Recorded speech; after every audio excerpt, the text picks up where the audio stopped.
Hi, Sam Canales. This is going to be my environmental art presentation. I just want to say real quickly that I do not know how to do voiceover over, just a plain video or whatnot. So I'm hoping to just kind of do both and knock it out in one. I hope that's okay for this project. Briefly, we're going to cover the three landscape pictures that I decided to do for my presentation, or for my research paper, and we'll quickly go over mainly colors, principles of design, and painting mediums and stuff like that. Maybe a couple of other small ones in between. And yeah, so I guess we should start on the first one. The first picture or painting that I decided to do out of the textbook was the Rocky Mountains Landers Peak by Albert Bierstadt. Now, something that I do remember about this one is it actually took me a little while to find it. And I don't exactly remember which page number I found it on, but I just wanted to point that out, that I did have to go through I think 15 or 20 pages to find it. So it was kind of like a gem for me in that way, where nothing really stood out and I thought I wasn't going to find anything. And then once I found this one, I was like, this is what I've been looking for.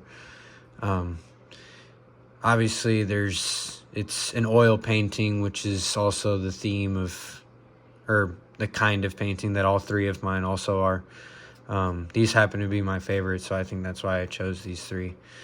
Now, this one stands out because it uses a few cool colors, but it kind of contrasts a little bit with the tan and the light blue in the top. There's a lot of repetition and pattern in this one, I think, compared to the other two later. This one has a lot of horses, a lot of trees, a lot of mountains. Everything that is drawn in this one, seems to be a decent amount of, a lot of. And yeah.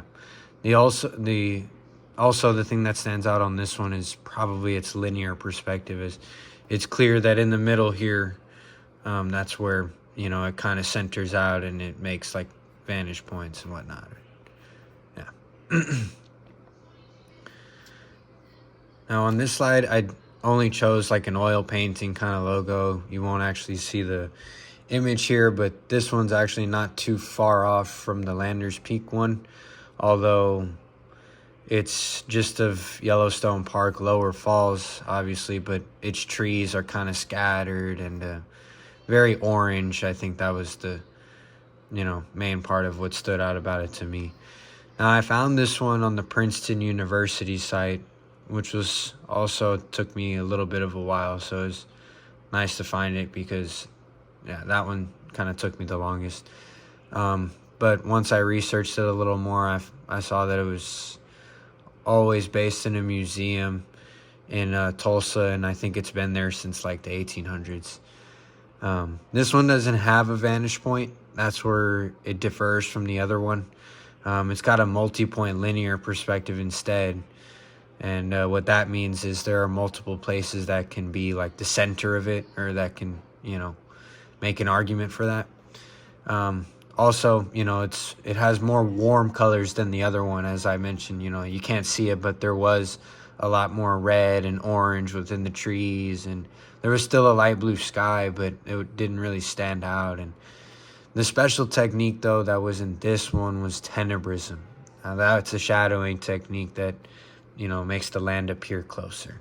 That I noticed in this painting in comparison to the first one. It's just something that stood out. And also, this is an oil painting medium as well. And warm colors. Yeah. Now, this one is a landscape, probably my favorite one out of the three. And it's a landscape just like the other ones, what I was going to say. But it's very different in terms of its theme and its, mood and color. And, those kinds of things. Tone, I guess. I tried to make this one the background of, the slide, because I just wanted to, do something a little different here. Sorry, pardon me.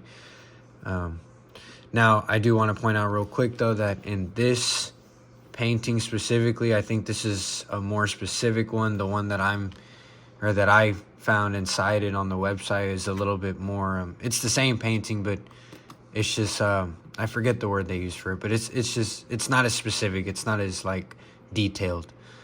But yeah, and this one was by John Constable. Again, this is another example too of a painting that's still in display of a museum ever since the 1800s. Now this one though is different because there's no overlapping here as the other two had that.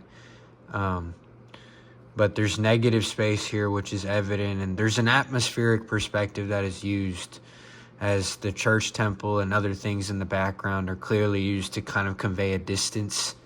There are no vantage points here, which is similar to the second and different from the first. The top of the temple is the only thing that maybe seems like that can connect from a central point or anything, but again, it's hard to see how any lines would connect from there. And just like I said, the colors here are they're much more darker, they're much more neutral, right? There's a lot of dull blue and green and browns, and yeah, just very dark. And something I wanted to point out too, that when I researched John Constable specifically, I learned that he did a lot of his paintings with weather tones and very weather centric and stuff like that. And it also kind of tied to his political views and something like that is what I also read.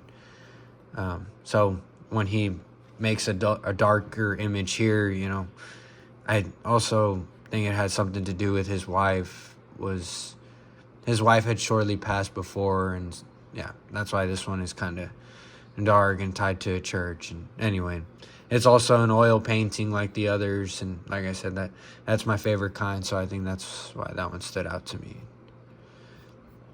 Each painting is, clearly a landscape. I wanted to do that, or I wanted to explore the theme of environmental art and science and stuff, because I just think it's important to tie art to some of the real world problems we have in today's world. And yeah, all in all, that's really why I chose this theme. I love oil paintings, like I know I've said that before, but that's kind of, the only paintings I've ever been into, even before I took this class. Full of many different characteristics. You can make them with a wide variety of textures. They're just very unique, although they got a very slow drying time. Yeah, but I've always been one to take my time on certain things, especially when it comes to art. Like I said, I'm all for it. In conclusion, right, I wanted to tie stuff to the real world. That's why I, chose this theme. Man's relationship with nature has always been a very different one, controversial, all over the place, unpredictable. I can go on and on. But this is what makes our relationship with the environment so special and unique. We've always communicated with the environment in different ways, whether it was stone wall paintings, megaliths, cave walls, stuff like that. And even to the present day, we're still conveying our emotions and feelings through art and images and paintings. And it's just it's a beautiful thing, really. And I think nature, has always been a great adversary for people in art. And yeah, that's hopefully, that was good enough yeah. Thank you, sir.